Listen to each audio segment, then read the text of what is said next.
Good morning, good afternoon, or good evening, or whatever you'll find me. We are going through a journey through Genesis, and we are on day 21.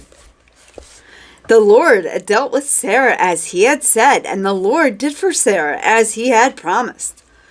Sarah conceived and bore Abraham a son in his old age. At the time of which God had spoken to him, Abraham gave the name Isaac to his son, whom Sarah bore him. And Abraham circumcised his son Isaac when he was 8 days old, as God had commanded.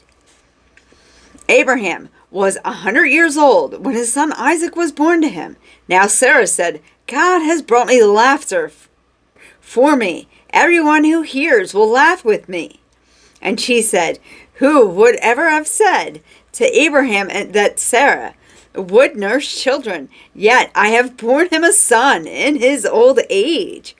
The child grew and was weaned, and Abraham made a great feast on the day Isaac was weaned. But Sarah saw the son of Hagar, the Egyptian, whom she had borne to Abraham, playing with her son Isaac. So she said to Abraham, cast out this slave woman with her son, for the son of this slave woman shall not inherit along with my son Isaac. The matter was very distressing to Abraham on the account of his son. But God said to Abraham, do not be distressed because of the boy, and because of your slave woman. Whatever Sarah says to do, do as she tells you, for it is through Isaac that offspring shall be named for you. As for the son of the slave woman, I will make a nation of him also, because he is your offering. So Abraham arose early in the morning, and took bread and skin of water, and gave it to Hagar, putting it on her shoulder along with the child, and sent them away. And she departed and wandered about in the wilderness of Beersheba. When the water in the skin was gone, she cast the child under the bushes. Then she went and sat in the opposite way of him, a good way off, about the distance of a bow shot. For she said, do not let me look on the death of the child. She lifted up her voice and wept, and God heard the voice of the boy. An angel of God called to Hagar from heaven and said to her, what troubles you, Hagar? Do not be afraid. God has heard the voice of the boy. There he is. Come, lift up the boy, and hold him fast to your hand, for I will make great nations of him. Then God opened her eyes, and she saw a well of water. He went and filled the skin with water, and gave the boy a drink. God was with the boy as he grew up. He lived in the wilderness, and became an expert with a bow. He lived in the wilderness of Paran, and his mother got a wife for him from the land of Egypt.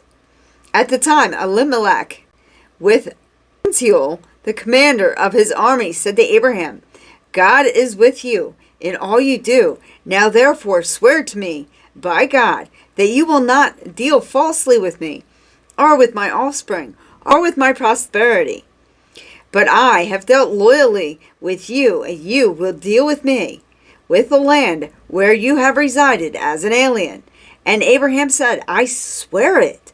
Then Abraham complained to Elimelech about a well of water that Elimelech's servants have seized. And Elimelech said, I do not know who has done this. You did not tell me, and I have not heard of it until today. So Abraham took the sheep and oxen and gave them to Elimelech.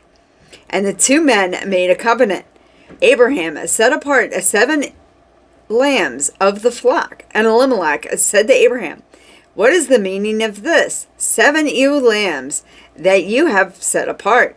And he said, these 7 ewe lambs you shall accept from my hand, in order that you may be witness for me that I have dug this well. Therefore the place was called Beersheba, because both of them swore an oath when they had made a covenant at Beersheba. Elimelech with Phintiol, the commander of his army, left and returned to the land of the Philistines. Abraham planted a tamarisk tree in Beersheba, and called on the name of the Lord, everlasting God. And Abraham resided as an alien in many days in the land of Philistine. The reflection. And our author today is the Very Reverend Andrew McGraw. That was his name. That's the way it's listed in the book, so I'm going with it. Genesis 21 contains 3 distant stories, joined by the theme of God's faithful dealings with Abraham and his offspring. First, the birth of Isaac fulfills the promise made back in chapter 18 and returns to the theme of laughter from the earlier story promising his arrival. Isaac in Hebrew is a pun on the word laughter, and in both stories Sarah laughs, but to a very different effect. When she found laughable in the earlier story, now cause of joy as she exults in the gift of her son. The happy ending is a reminiscence of the reversals of fortune proclaimed by Hannah, Samuel 1:1, and Mary, Luke 1. The change between the 2 forms of Sarah's laughter is both subtle and profound.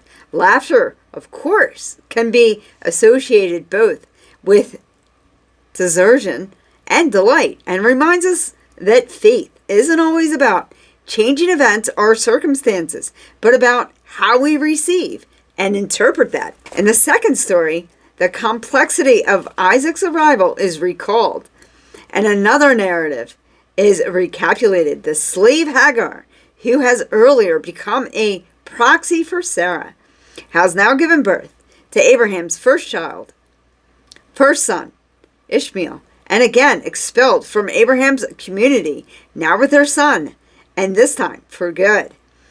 Both senses of the word. This story is partly an explanation of the origins of different Middle Eastern peoples, Ishmael being the traditional ancestor of the Arabs, but more importantly for us, another instance where God's redemptive action is curious but certain. But we too can be quick, as Sarah seems to be, to think the blessings are limited and must be fought over. God cares for Hagar and Ishmael beyond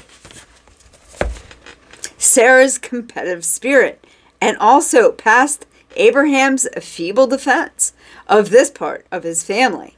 The last section is a coda of the story of Abraham's dealing with the Philistine king again, Elimelech. Again, the passage includes the explanatory element, this time about the name Beersheba, which can both mean well of covenant or well of 7. The story illustrates the way of people, as well as God, engaged in peacemaking throughout the covenant and sacrifice, a theme that continues through both testaments and undergirds Jesus' creation of the new covenant with mankind. Amen.